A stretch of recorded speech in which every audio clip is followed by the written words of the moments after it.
오늘 이 성경 요한복음 7장 오늘 본문의 배경은 이스라엘 백성들이 애굽에서 나와서 목말라서 아주 그냥 다 죽게 생겼을 때 그 느비딤 그 광야에서 반석을 터뜨려서 그냥 그들이 물을 양껏 먹고 죽지 않고 살았다. 그것을 기념하면서 재현하면서 하나님의 살아계심, 하나님의 은혜를 말하자면 자기도 감사하고 후손들에게 전하는 어떤 행사입니다. 이 절기는 초막절, 지금 말하면 우리 말하면 추수감사절 끝 마무리 속에 이게 첨가되어 있어요. 그래서 이 초막절 끝에 마지막 명절 끝날 이날은 큰 날이다. 그래서 이런 행사를 하는데 대제사장은 대제사장 정복을 딱 입죠. 군인들 여러분 무슨 행사할 때 보십시오. 그냥 주렁주렁 붓고 막 그냥 번쩍번쩍하고 막 굉장하잖아요.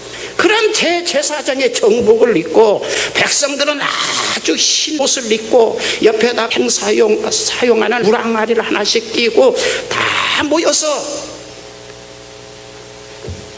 성전 뒤편 강난산 기슭에 있는 실로암 못을 향해서 나갑니다. 나갈 때 네 지파로 구성된 성가대가 찬양을 부르면서 멋있는 아주 의전용 행사니까요. 이건 막 멋있는 찬양을 하고 거기에 대제사장 정복을 입고 황금 항아리를 낀 대제사장이 따르고 그 다음에 서기관이나 이런 사람 장거리 쭉 쓰고 그 다음에 백성들이 쭉 가서 실로암 못에서 연못에서 물을 탁 퍼다가 항아리에 담아다가 또 역순으로 이제 네 지파 찬양대가 앞서고 그 다음에 대제사장 제사장 2만여 명의 제사장 쫙 서서 가서 제단 위에 붓습니다. 쫙 부으면 대제사장이 그 흘러나오는 제단에서 흘러나오는 물을 받아가지고 입에다가 마셔도 주고 그러면서 이 물을 마시면은 건강해지고 운수대 통하고 병도 낫고 소원 성취하고 딱 그런 너스레죠.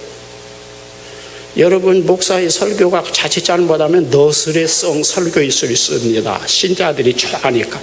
그런 백성들은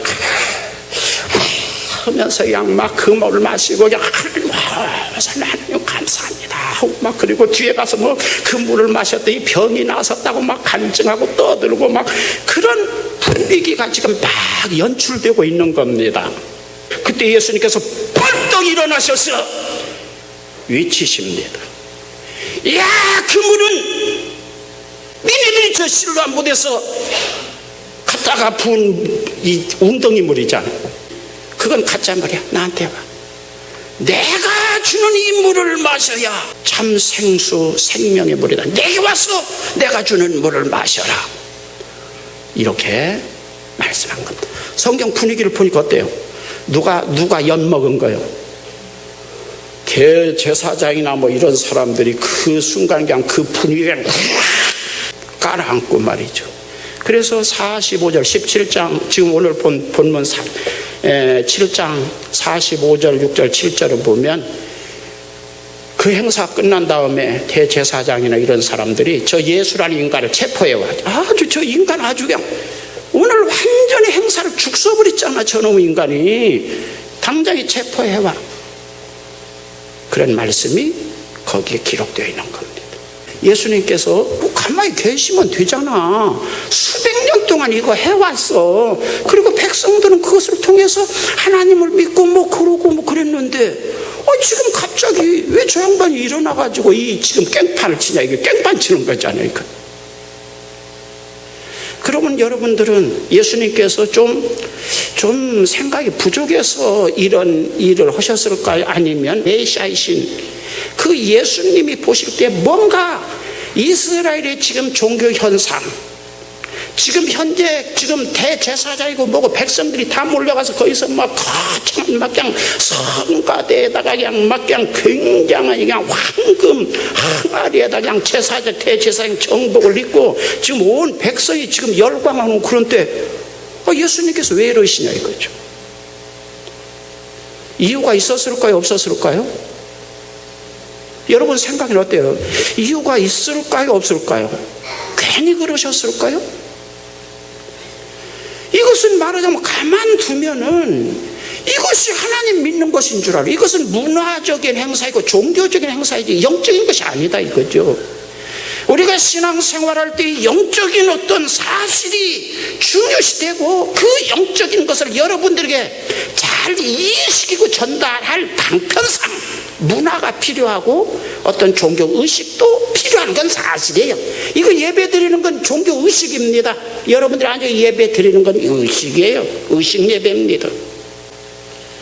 이게 필요해요.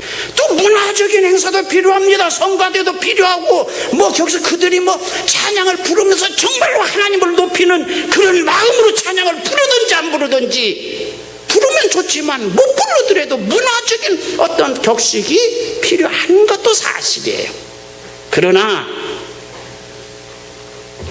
그것이 기독교인 줄 알고 영적인 말하자면 비중, 영적인 것과 종교 문화적인 비중이 영적인 것이 한 8, 90% 되고 한 문화적인 것이 5%나 종교적인 것이 10% 정도 되어서 이걸 균형을 이루면 좋은데 무슨 성가되고 무슨 종교적인 예배고 이런 것이 그 종교의 영적인 것 자리를 다 뺏어가지고 90%, 100%가 문화적이고 종교적인 그것에 열광하는 어떤 종교가 된다면 그것은 이미 뒤집어 엎어야 될, 지금 예수님께서 그 자리에서 살벌한 목소리로 외치시는 것과 같은 그럴 수밖에 없는 그런 종교다 이겁니다.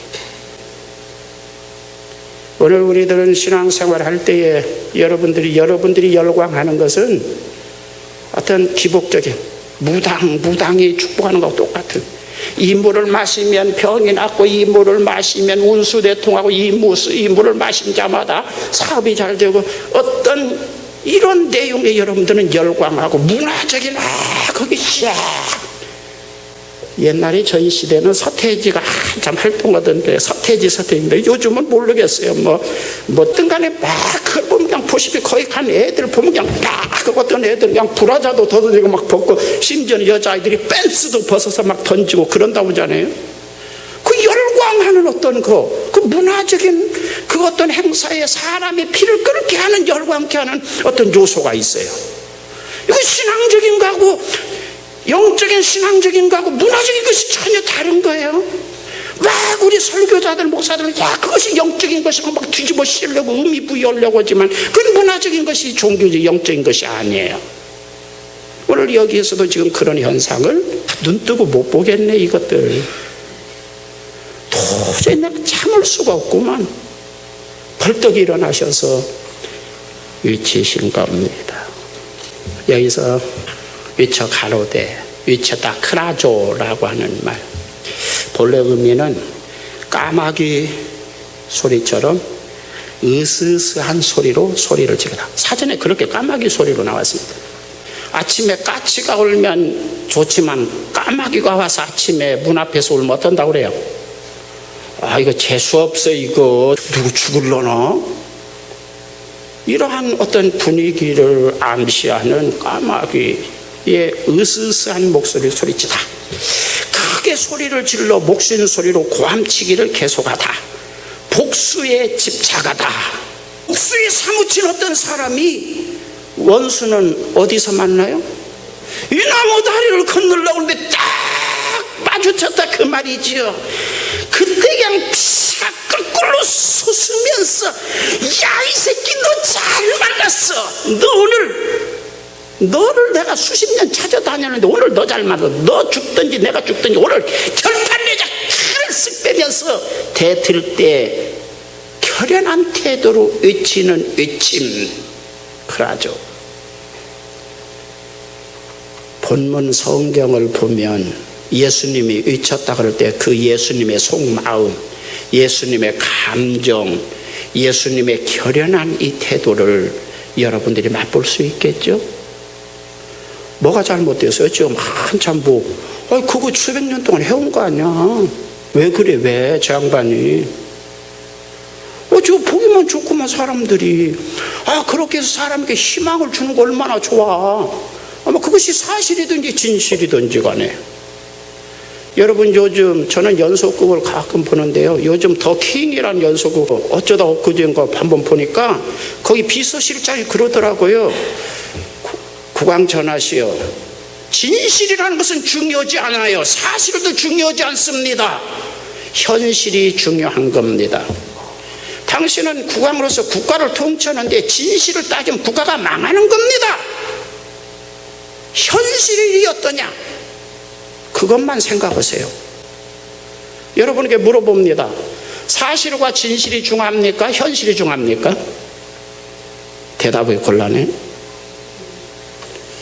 저 장사하는 사람, 사업하는 사람은 현실이 중요합니다. 지금 현재 하고 있는 현실이 어떠냐? 그래서 거기에서 임경변도 필요하고 거짓말도 좀 필요하고 좀 속임수도 필요합니다. 그러나 신앙이라는 것은, 종교라는 것은 진실이 중요한 것입니다. 여러분들이 기독교라는 종교는 이건 진실의 세계를 접근하는 것이지 현실을 중심에서 접근하는 것이 아닙니다. 현실을 무시하지는 않습니다. 그러나 모든 현실의 밑바닥에 진실이 기초가 되지 않으면 그 현실은 오래가지 않고 무너지는 것이고 하나님이 기뻐하시지 않는다는 겁니다. 저는요, 그 연속극 한 2번 봤는데 깜짝 놀랐어요. 그 비서들이 입만 열면은 전하시여, 우리가 국가를 통치함에 있어서 진실이 중요한 거 아닙니다. 사실이 중요한 거 아니에요. 현실이 중요한 겁니다. 지금 우리 국가가 처하고 있는 현실이 어떠냐, 거기에서 접근하지 않으면 국가를 운영하지 못합니다. 그건 저 육적이고 세상적인 이야기입니다. 하나님을 말하자면 전제한 어떤 사실, 진실의 세계에 접근하는 것이 신앙입니다. 그런데 오늘 이 대제사장이나 이런 사람들은 현실의 세계, 사실은 중요하지 않아. 하나님의 말씀이 어떻게 된 건 중요하지 않아. 이 현실에 어떻게 맞춰서 필요한 말씀을 그럴듯하게 조합해서 하나님을 들먹거리면서 우리 마음의 긴장과 불안을 좀 완화시키는 그런 영향만 있으면, 그런 효과만 있으면 충분한 거야. 이런 식으로 지금 신앙생활을 하고 있는 것이죠. 어쩌면 무신론자들일런지 모릅니다. 상당한 설교자들이 저는 무신론자들일런지 모른다는 생각을 가끔 합니다. 전지전능하신 천지 만물을 창조하신 그 하나님의 주권과 말하자면 통찰력과 예지예정 능력에 의해서 주신 말씀이다. 지금 현재는 어쩔런지 모르지만 그것이 우리의 미래가 있게 하고 우리의 장래가 있게 하고 그것이 희망이 있게 한다라고 하는 신앙을 가지고 그 말씀을 준수하는 겁니다. 할렐루야.